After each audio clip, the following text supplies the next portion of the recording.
नमस्कार मित्रों, आपका एक बार फिर से पुनः स्वागत है वर्चुअल गुरुकुलम अर्थात वर्कुलम में। आज हम स्टैटिस्टिकल मैकेनिक्स के लिवली थ्योरम के एनालॉग को पढ़ेंगे, जिसको आप इक्वेशन ऑफ मोशन भी कर सकते हैं, और इसका डेरिवेशन हम पूरा करेंगे।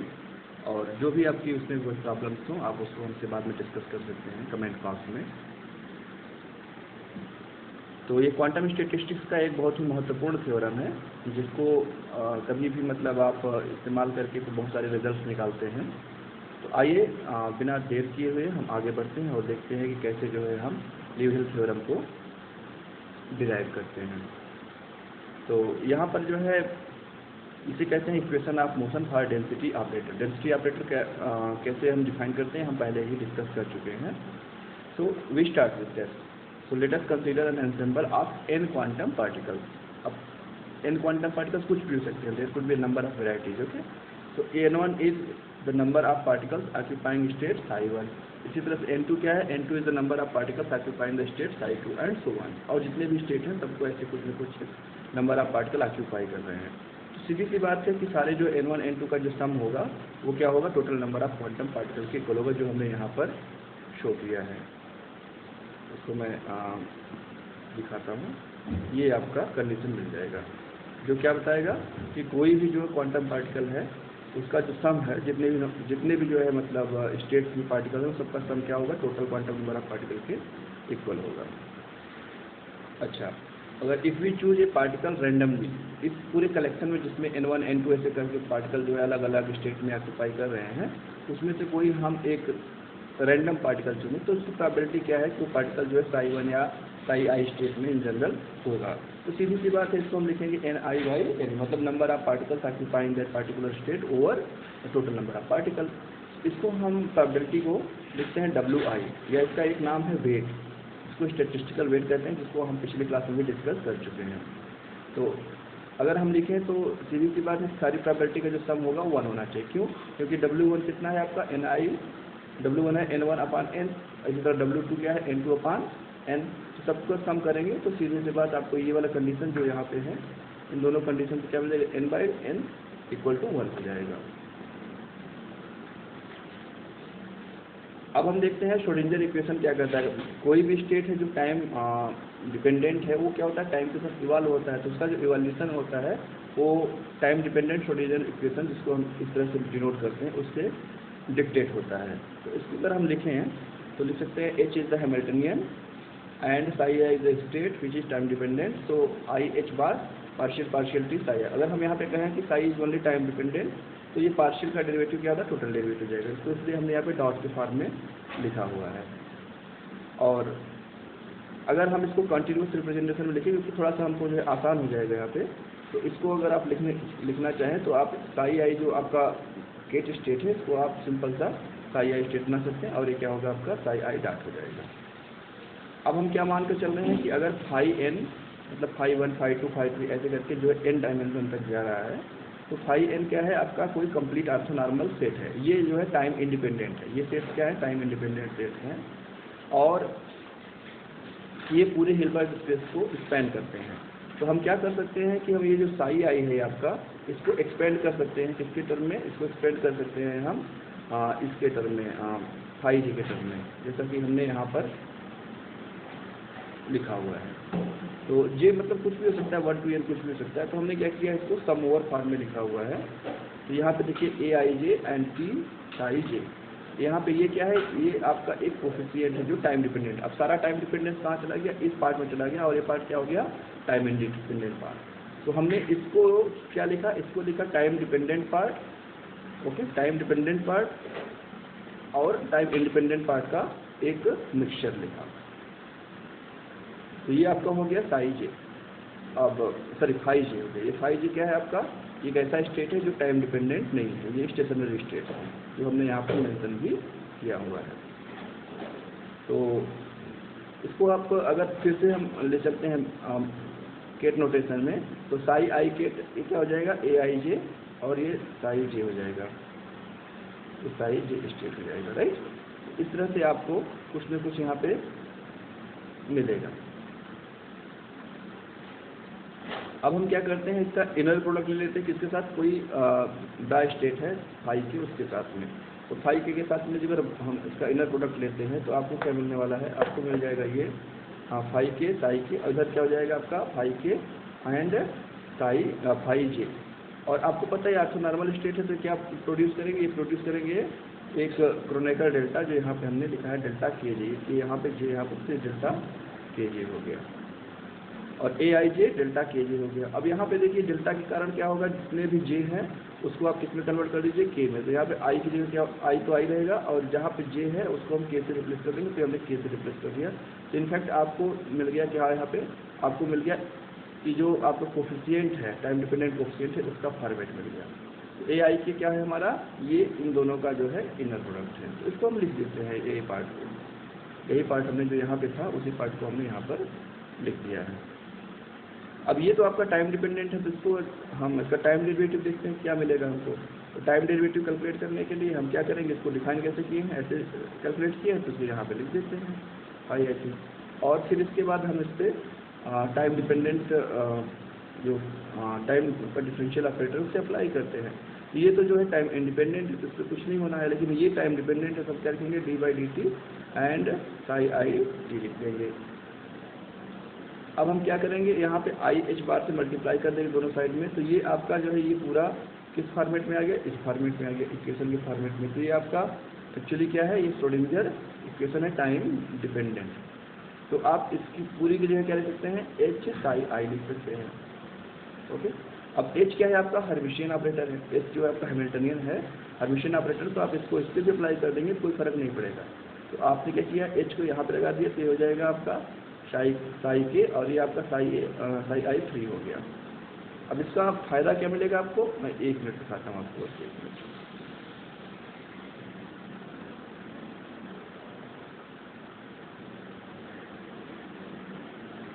इसका जो फायदा मिला हमको वो क्या हो जाएगा, आई एच बार आई के का डॉट एच फाई के, और इसको हमने जो है यहाँ पे ये वाले साई को फिर से एक्सपेंड कर दिया, किसके टर्म में, ये फाई के टर्म में। तो एल यहाँ पे लिखा हमने, एल जो है आपका सम ओवर है, तो इसलिए यहाँ पे समेशन का सिग्नेचर भी लगा दिया, सिग्मा एल लगा दिया हमने।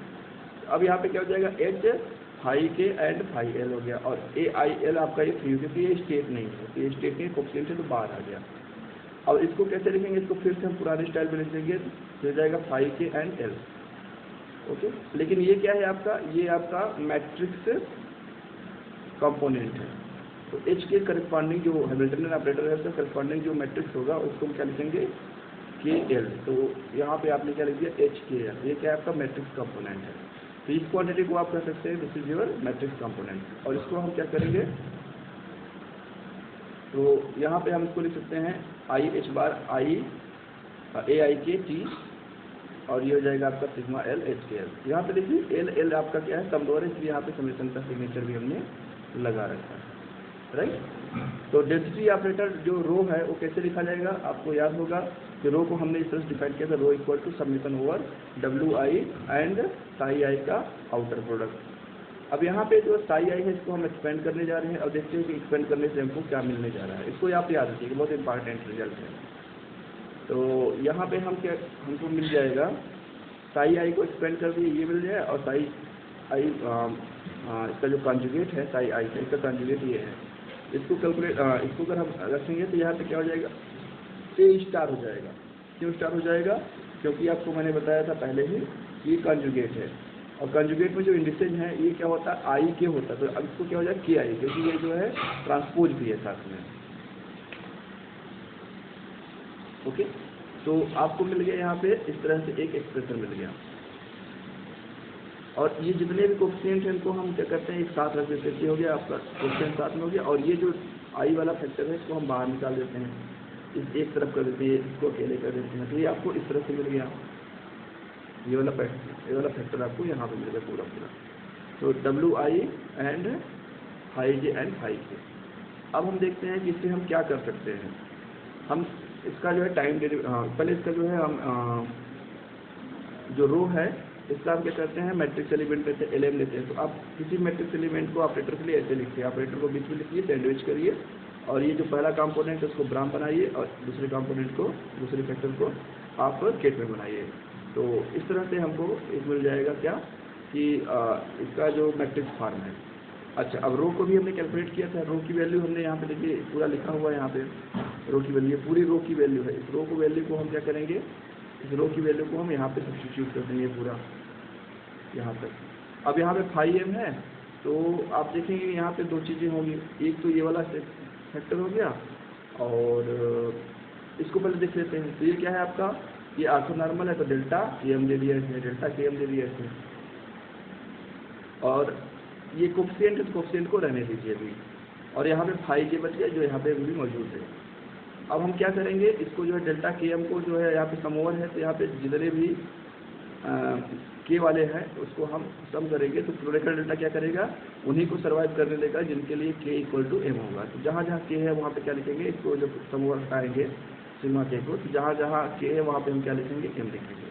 तो देखिए हमने यहाँ पर क्या किया, हमने जहाँ जहाँ यहाँ पे किया था तो यहाँ पे हमने m लिख दिया, और कहीं पे k है नहीं है, तो बस इतना ही है। तो ये वाला एक जो आपका समेसन है ये गायब हो गया, एक समेसन गायब हो गया। और आपके पास कितना बचा, आपके पास ये पूरा फॉर्मेट बच गया। अब यहाँ पर देखिए ये कोफिशिएंट्स हैं am और ami और aij और wi भी क्या है, कोफिशिएंट है। तो इसको आप एक साथ रख लीजिए। ये जो आपका ब्रा है, जो ब्रा वेक्टर है, इसको आप इधर ले आइए और इस केट वेक्टर को सब का इनर प्रोडक्ट ले लीजिए। तो इनर प्रोडक्ट लेंगे तो क्या मिलेगा आपको, यहाँ से भी आपको क्लोरिकल डेल्टा मिल जाएगा, डेल्टा Lj। और अभी एक सम और यहाँ पे मौजूद है सिग्मा j वाला, तो ये आप इस तरह से लिख सकते हैं, sigma i wi delta Lj। अब जहाँ जहाँ आपका यहाँ पे j है वहाँ पे क्या हो जाएगा, j की जगह l हो जाएगा। तो यहाँ पे j है, यहाँ पे l हो गया। देखिए यहाँ पे j था, अब यहाँ पे क्या हो गया, l हो गया। और इसके बदले में क्या हुआ, ये सम ओवर गायब हो गया। तो आपको मिलने वाला क्या है, आपको यहाँ से मिलने वाला है wi ami and ail। अब देखिए यहाँ पे i क्या है आपका सम ओवर है, और ये यहाँ पे i का समेसन भी लगा हुआ है wi। तो सारे i को सम ओवर करेंगे तो हमको एक फॉर्मेट मिलेगा। ये क्या होगा आपका रो lm, मतलब matrix element of the density operator. और यहाँ पे देखिए जो l है वो यहाँ पे है, और m कहाँ है, यहाँ पे है। m देखिए यहाँ पे पहले नहीं है, और l जो है यहाँ पे, ये l यहाँ पे गया, और m कहाँ गया, यहाँ पे गया। ये कॉन्जुगेट के साथ में, इसको आप ध्यान रखिएगा ये ऑर्डर में, क्योंकि ये बहुत मैटर करता है यहाँ पे। ओके, अब wi को हम क्या लिखते हैं, wi लिखते हैं ni/n, ni/n। और n क्या है आपका, एक नंबर है, तो आप इसको बाहर भी निकाल सकते हैं समेसन। तो 1/n हो गया। अब इधर अंदर कितना बचा, ni a*mi and ail हो गया। ये किसके लिए हो गया, ये फॉर्मेट हो गया किसके लिए, ये हो गया आपका रो lm के लिए हो गया। तो रो lm को आप क्या लिख सकते हैं, जैसे टाइम डिपेंडेंट आप इतना लिख सकते हैं। अब हम क्या करेंगे, इसका टाइम डेरिवेटिव लेंगे, रो lm का इस पूरी क्वांटिटी का हम टाइम डेरिवेटिव लेंगे। टाइम डेरिवेटिव लेंगे तो क्या हो जाएगा, इसको हम डाट लिखते हैं, टाइम डेरिवेटिव मतलब डाट करते हैं। तो ये 1/n। अब यहाँ पे कौन कौन टाइम डिपेंडेंट, ये टाइम डिपेंडेंट, ये टाइम डिपेंडेंट। दोनों का क्या होगा, लिबनिट्ज थ्योरम से यहाँ पे एक्सप्रेशन होगा, तो d/dt, और ये हो जाएगा पूरा लिबनिट्ज थ्योरम से दो फैक्टर में टूट जाएगा, एक फैक्टर ये, दूसरा फैक्टर ये। और अब यहाँ पे हम क्या करेंगे, यहाँ पे i h बार से मल्टीप्लाई कर देंगे। तो ये क्या हो जाएगा आपका, ये हमने ब्लू कलर से लिखा हुआ है, कि इस तरह से दिखाई देगा। अब i h बार a.lit। अब यहाँ पिछले लाइन में जाइए, यहाँ पे देखिए i h bar a dot कितना होता है, इतना होता है। अगर इसका कंजुगेट ले लें तो क्या हो जाएगा, i h bar a star और k i हो जाएगा, और इधर क्या हो जाएगा, l i हो जाएगा, और लेकिन h k l आपका पहले आ जाएगा। और ये जो है i का कंजुगेट क्या होता है, नेगेटिव होता है, तो ये आ जाएगा नेगेटिव। मतलब आप लिख सकते हैं, इसको ऐसा लिख सकते हैं, ऐसे करके। और ये आपका h जो है आपका पहले आ जाएगा, h l k हो जाएगा, और ये क्या हो जाएगा आपका a star i l i हो जाएगा, ऐसे करके ये k l हो जाएगा आपका, क्योंकि ये h जो है आपका हर्मिशियन है, तो k l ही होगा। और ये क्या हो जाएगा, l i हो जाएगा, ऐसे करके। तो आप इसी को जो है यहाँ पे यूज करने जा रहे हैं, मैं इसको हटा दे रहा हूँ।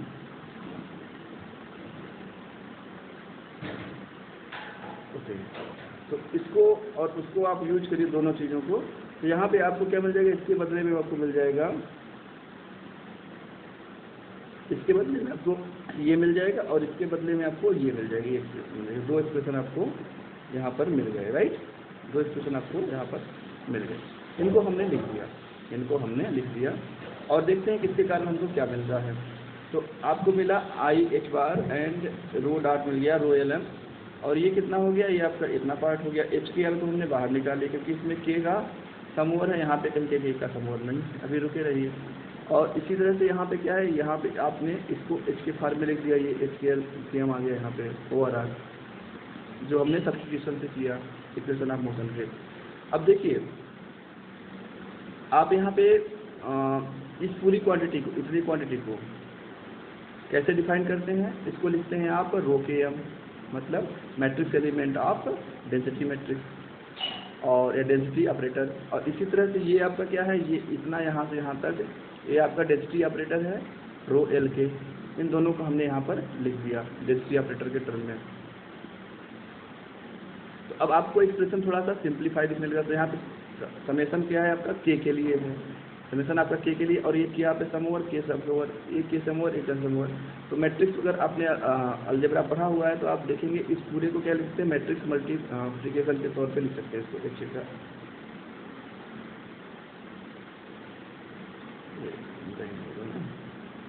ठीक है, इसको क्या लिख सकते हैं, मैट्रिक्स मल्टीप्लिकेशन के फॉर्म में आप लिख सकते हैं। तो ये हो जाएगा आपका एच एल के और रो के एम, और इधर कितना हो जाएगा एल के एंड रो के एम।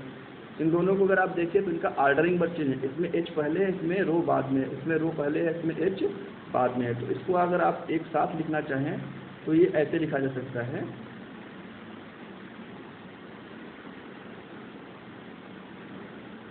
ये हो जाएगा एच रो और ये क्या हो जाएगा एल एम हो जाएगा, एच रो का एल एम हो जाएगा पार्ट। और ऐसे क्या हो जाएगा, ये यहाँ पे के समदोर है तो रो एच का एल एम पार्ट हो जाएगा। तो एल एम दोनों में है तो आप इसको क्या करिए, इसको आप एक ब्रैकेट में लिख दीजिए, रो एच पहले लिख दीजिए और एच रो बाद में लीजिए, और एल एम दोनों का है तो आप इसको एल एम कॉम्पोनेंट भी यहाँ पर लिख दीजिए। अब ये पूरी क्वान्टिटी क्या है, ये आपका कम्यूटेटर है, जिसको हमने यहाँ पर रो एच करके लिखा हुआ है, और एल एम हो गया। अब एल एम इधर भी है, एल एम इधर भी है। तो आप क्या करेंगे, अब यहाँ से आप सीधे इसको इक्वेशन ऑफ मोशन के फॉर्म में लिख सकते हैं। अगर इसको आप सिर्फ प्योर ऑपरेटर के फॉर्म में लिखना चाहते हैं तो आप इसको ऐसे लिखेंगे जैसे कि हमने यहाँ नीचे लिखा हुआ है, और इसको भी आप चाहे तो यहाँ पे टाइप कर दीजिए। तो ये हो गया आपका, ये मैट्रिक्स फॉर्म हो गया, ये आपका मैट्रिक्स फॉर्म हो गया, और नीचे वाला क्या हो गया, ऑपरेटर फॉर्म हो गया। तो ये आपका मैट्रिक्स फॉर्म हो गया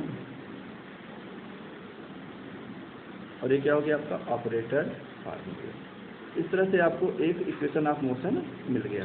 किसके लिए, ये रो के लिए, डेंसिटी ऑपरेटर के लिए। अब इसको अगर देखिए तो ये जो है, अगर आई एच बार फैक्टर आप भूल जाइए तो ये आपको कैसा दिखता है, ये ल्यूविल थ्योरम की तरह दिखता है, जहाँ पे आपने क्लासिकल स्टैटिस्टिकल मैकेनिक्स में पढ़ा होगा। तो क्लासिकल मैकेनिक्स किसी भी चीज़ में आपको मिल जाएगा जो डेंसिटी ऑफ फेज स्पेस बताता है। तो यहाँ पे आपको क्या मिल गया, आपको एक इक्वेशन मिला जो पॉइसन इक्वेशन से भी मैच करता है, और ल्यूविल थ्योरम तो है ही। तो कुल मिलाकर के ये quantum analogue of Liouville theorem है, जहाँ पर हमने डेंसिटी ऑपरेटर को यहाँ पे रो से डिनोट किया है। वहाँ पे भी होता है पर वहाँ पे उसका अलग मतलब है, यहाँ पे अलग मतलब है। ये क्वांटम स्टेट्स के लिए, वहाँ पे क्या है, प्योरली एनर्जी स्टेट्स के लिए है। तो ये हमारा पूरा हो गया ल्यूविल थ्योरम का डेरिवेशन। आई होप ये आपको समझ में आया होगा। अगर कोई भी ऐसी प्रॉब्लम है जो इसमें नहीं समझ में आई है, कोई ऐसा पॉइंट है जो मिसिंग है या लेस एक्सप्लेंड है, तो आप हमें इनबॉक्स में मैसेज कर सकते हैं। हम कोशिश करेंगे कि उसको जितनी जल्दी हो सके उसका एक एक्सप्लेनेशन आपके लिए नए वीडियो में लेकर आएँ। और अगर आपने हमारा चैनल सब्सक्राइब नहीं किया है तो प्लीज़ सब्सक्राइब कीजिए, ताकि हम आप तक ऐसे ही और भी बहुत इंफॉर्मेटिव और सिंपल वे में एक्सप्लेन्ड वीडियोज आप तक पहुंचाते रहें। सारी कैलकुलेशन आप तक पहुंचती रहेगी, इसमें कोई भी चीज़ आपको छोड़ी नहीं गई है, हर चीज़ को एक एक करके एक्सप्लेन किया गया है, और यही हमारी जो है सबसे बड़ी यूनिक पॉइंट है। ठीक है, हमसे बने रहने, हमारे साथ बने रहने के लिए आपका फिर से बार बार धन्यवाद। और अगर लाइक नहीं किया है, सब्सक्राइब नहीं किया, तो प्लीज़ अपने दोस्तों के साथ इसको शेयर कीजिए, अपने जानने वालों के साथ शेयर कीजिए, और ज़्यादा से ज़्यादा लोगों तक पहुँचाइए ताकि अधिक से अधिक लोगों को फ़ायदा पहुँचे। Thank you very much.